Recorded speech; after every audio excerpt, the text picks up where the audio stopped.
tí kò ní rú, Ọlọ́run ló ń balẹ̀ ṣí. Blessings all I see, blessings everywhere. Ọ̀rọ̀ tí kò lè rí, Ọlọ́run ló ń fún lóúnjẹ. Blessings all I see. Hey Rose, I'm Nancy F and I'm so excited that you were able to tune in to my YouTube channel. Don't forget to like, comment, and subscribe so you can know when your girl is posting and you won't be left out in the loop. I have a story time today. This is my second time recording this video because I did not like my presentation for the other video. And if it just does not look, it doesn't have to be perfect, but it has to look, it has to match what I see up here, and it was not matching. But my story time, I have my notes. My story time is about the time that this young man told me that God revealed to him in a dream that I was his wife.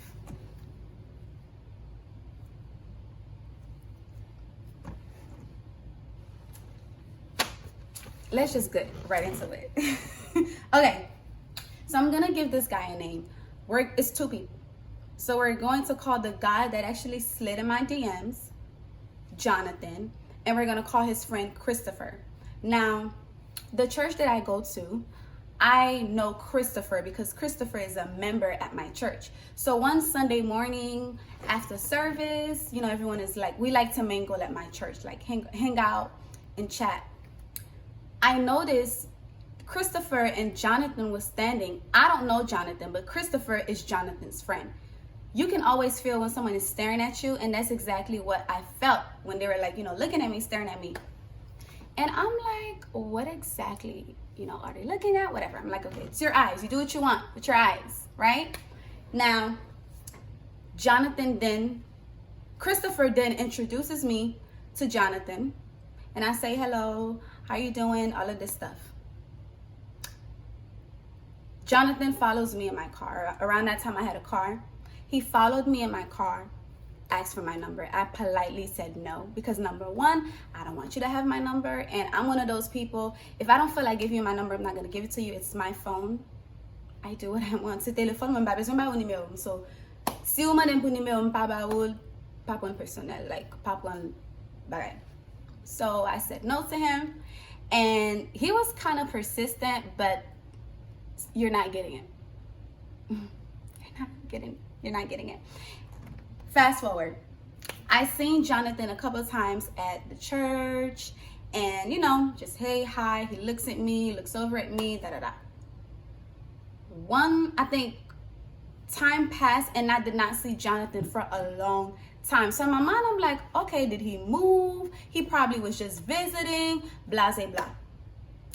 Guess who? Guess who? A week, I don't want to say a week. I want to say a couple months later, Jonathan, I forgot to mention that we were friends on Instagram.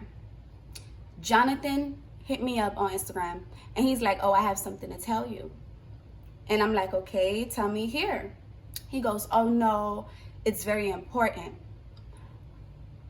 I'm like, okay, well, we're chatting right now. You have my attention. What's up? If you go on my Instagram, you're going to see like an email.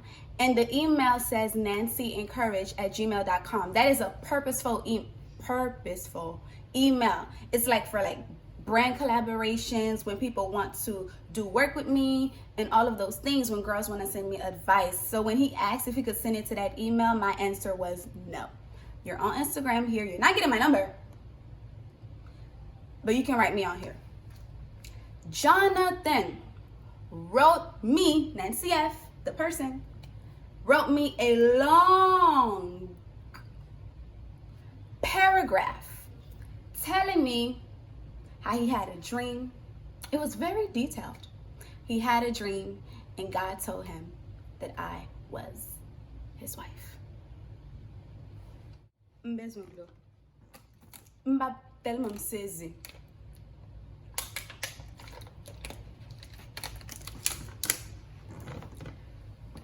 I politely told him, I said, look, Jonathan, this was very sweet.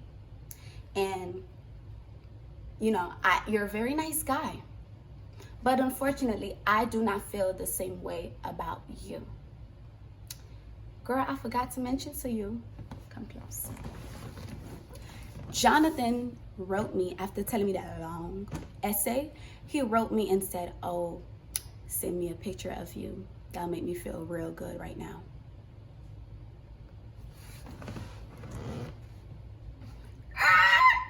God, if you're talking to Jonathan, why are you not talking to me? Because the feelings are not mutual.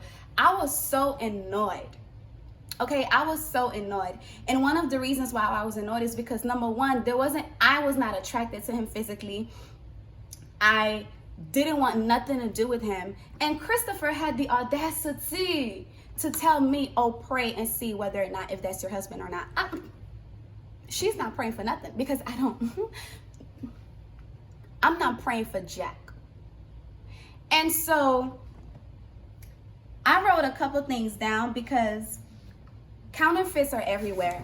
And if you're a single girl and you're watching this video, I don't want you to, don't let your loneliness bring you into the arms of people, especially if the feelings are not mutual. Do not let people pressure you into liking nobody that you naturally don't like, all because you guys will look cute together. Or that's probably your wife. Just pray that God will reveal. Excuse me. The same way that you can say that God told you that I'm your wife, which, I don't know, whatever, is the same way that God can speak to me. All right, I have a couple of scriptures that I wrote down for the sake of encouraging so you girls won't fall into the trap, because I know a lot of church girls see a dude in ministry, he got on a suit, he boo-boo crying, doing worship, and he's doing all of those things, and you think, aha, he must be the one. Aha, he's in the Lord. Aha, that's my man right there. Meanwhile, you're going to get tricked. Meanwhile, this man is in church, but that does not mean anything. I've seen it. I've witnessed girls just falling, because I was one of those girls. Now I'm so I don't care if you're wearing a suit. I don't care if you're the bishop of the bishops. Your fruits, your character is going to tell me what I need to know. So 1 Peter 5:8-9, it says to be sober-minded, be watchful. Your adversary, the devil, prowls around like a roaring lion seeking someone to devour. 1 John chapter 4, verse 1. It says, dear friends, do not believe every spirit, but test the spirit to see whether they are from God. The way that I test whether when he said that God told him that I was his wife is the fact that you're asking me for a picture, because that'll make you feel good. Number one, you have me as a friend on Instagram. Go through those pictures. Did you want a special picture? Because you're not getting it. You're not getting it. And last one, John 10:27, it says, my sheep listens to my voice. I know them and they follow me. Sis, you would always know when God is the one speaking. God is not the author of confusion. He's not going to just 1 minute it's this is your husband. Next minute is confusion. That's not how God works. It's black and white. Okay? So I want you to be very careful with counterfeits and people coming to you saying that you are their wife. What else? Your desires matters to God. The reason why I wrote this is because a lot of people, when I tell them that I want a man that is attractive, he has to be beautiful in and out. Oh, Nance, looks don't matter. Looks do not matter. If looks did not matter, why would God allow certain people to be described the way that they were described in the Word of God? David was a handsome man. Abigail was beautiful. As a matter of fact, in the book of Genesis, it said that the Lord created everything that he created. Then verses 8 says, Genesis chapter 1, verses 18, sorry, not 8. It said that everything that God created, he saw that it was good. Correct me if I'm wrong, sis, but when you see something, it's with your eyes. So do not let people make you believe, oh, God does not care, and even though you're not attracted to him, you should still be with him because that is the will of the Lord, blah, blah, blah, blah, blah, blah, blah, blah, blah. No, God cares about the desires of your heart. He says, delight in the Lord, and he will give you the desires of your heart. Do not. Pakitan ken moun. Ese force ou nan relasyon avek moun ke ou pa reme. And my man, I'm like, dude, you have a crush on me. Were you thinking about me and then you dreamed about me? Because did you know that you can think about someone so much to the point where you will see them in your dream, and you can stir up your own dreams, create your own little scenes and characters. So when he said that to me, I was like, boy, if you don't exit, stage left. Exit, stage left. Boarding. That concludes my story time. I hope I put a smile on your face. Happy Sunday. Today's Sunday. Happy Sunday. And I am wishing you the best of nothing but the best that God has for you. And the next time a guy, or in the future, perhaps this haven't happened to you yet, a guy come and say that God told me that you were his wife, go before God and say, God, what's up with this? Is this a report from you, or is it a report from the enemy to confuse me, to try to kill me off my vibe and my focus? Be encouraged. Don't forget to like, comment, and subscribe. Be encouraged, and I'll see you on my next one. Bizou. Bye.